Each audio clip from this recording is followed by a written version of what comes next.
Dovşan və tısbağa. Biri var idi, biri yox idi.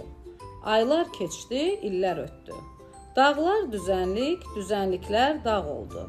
Bir quş uçdu, uçdu, nəhayət yoruldu.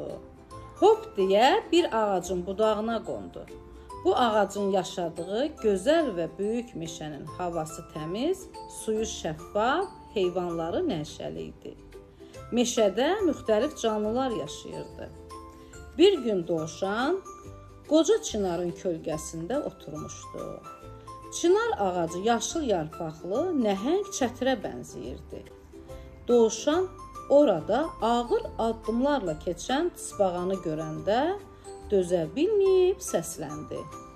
Ey tısbağa qardaş, qısa ayaqlarınla necə də yavaş yeriyirsən? Sənə baxanda ürəyim sıxılır.